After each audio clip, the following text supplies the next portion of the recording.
je me souviens que dès l'âge de 17-18 ans, j'étais en faveur d'une frugalité dans les besoins.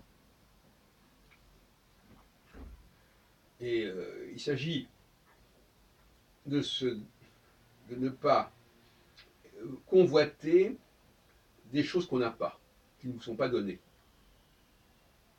On a des richesses qui nous sont propres, on vit dans une ville qui a ses propres richesses, et dès qu'on importe, dès qu'on achète, c'est déjà ruineux, c'est déjà problématique pour l'écologie, pour l'économie. Donc la question est de savoir pourquoi les gens veulent des choses qui ne leur sont pas données, dont ils ne disposent pas, naturellement. Par exemple, je ne sais pas, je prends un exemple idiot, si quelqu'un sait jouer du piano, pourquoi irait-on écouter un concert? Puisqu'il y a quelqu'un dans le coin qui joue du piano. Voilà. Ça, c'est un truc classique. Alors certains diront, ah oui, mais c'est pas la même qualité, moi je veux le top. Voilà, on en retombe au problème. Cette recherche de perfectionnisme, en disant, voilà, ah c'est beaucoup mieux ça, et donc ce mépris, je reviens sur le mot mépris que j'ai employé tout à l'heure, ce mépris de ce qui se fait chez soi, à côté de chez soi, en bas de chez soi, dans son voisinage, dans son immeuble à la limite. Ce mépris qui est simplement une négligence, une ignorance, on ne veut pas savoir.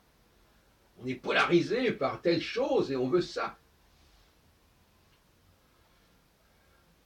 Ce besoin d'une sorte de perfection technique, mécanique quasiment, eh bien c'est ruineux.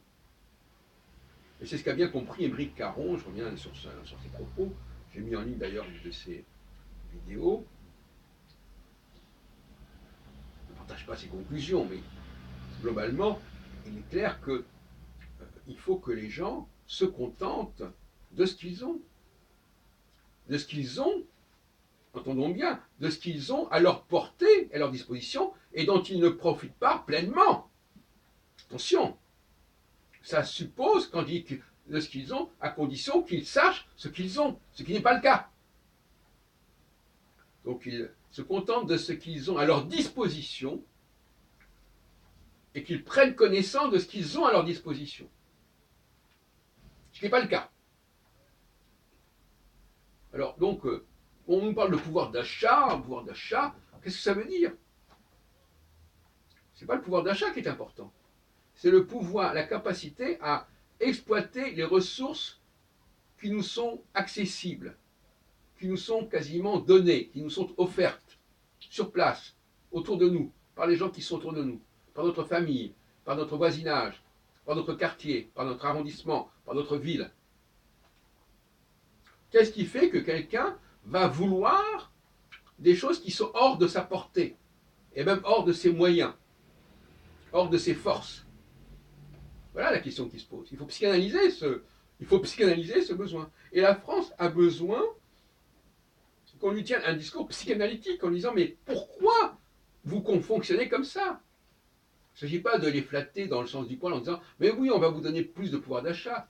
Il s'agit de leur dire que cette crise de l'économie, elle est liée aussi à une sorte de spirale de l'importation, de spirale de l'achat. L'achat, c'est une valeur négative, c'est pas une valeur positive, l'achat. Quand on doit payer quelqu'un pour faire quelque chose, c'est une valeur négative. Ça veut dire qu'on ne peut pas avoir un arrangement avec cette personne pour qu'en échange de certaines choses que je lui donne, elle puisse me donner des choses qu'elle peut me donner. Vous voyez, c'est une crise de la sociabilité. Soyons plus attentifs à ce que nos voisins, à ce que notre prochain peut nous apporter, et réciproquement. Et dans ce cas-là, il y aurait beaucoup moins de problèmes économiques. Alors maintenant, les gens peuvent être frustrés parce qu'ils n'ont pas ce qu'a l'autre. Et c'est pour ça qu'il est important que chaque groupe assume ses propres valeurs. L'autre jour, je parlais de la cuisine, ben voilà, on doit manger en rapport avec ce dont on dispose. Si on est dans un pays où il y a beaucoup de viande, eh bien, on mange de la viande. Si un pays il n'y a pas beaucoup de viande, eh bien, qu'on n'en mange pas. Ce n'est pas une question simplement de je veux comme celui-ci ou comme celui-là. Il faut, s'il y a dans sa ville des Chinois, eh bien qu'on s'intéresse à la culture chinoise. S'il y a dans sa ville des Africains, qu'on s'intéresse à la culture africaine. Et qu'on y cherche un plaisir au niveau voilà, des distractions, etc. Pourquoi aller chercher à l'autre bout du monde ce qu'on pourrait trouver sous une autre forme? Enfin, disons, voilà, il faut. La culture, c'est aussi apprécier ce dont on dispose, prendre goût à ce dont on dispose. Si quelqu'un vit près de la mer, qu'il apprécie la mer, c'est comme logique. Si quelqu'un vit à la montagne, qu'il apprécie la montagne. Si quelqu'un vit dans la forêt, qu'il apprécie la forêt. C'est généralement ce qui se passe. Les enfants, ils commencent à apprécier ce qui leur est donné, ce qui sont. Voilà, eux, ils sont raisonnables. Ils se disent, bon voilà, c'est ce que j'ai ici, voilà, c'est ce que je dis ici, voilà, je profite de ceci, je profite de cela. Ils ne vont pas vouloir aller à l'autre bout du monde pour avoir quelque chose qu'ils n'ont pas chez eux. Voilà.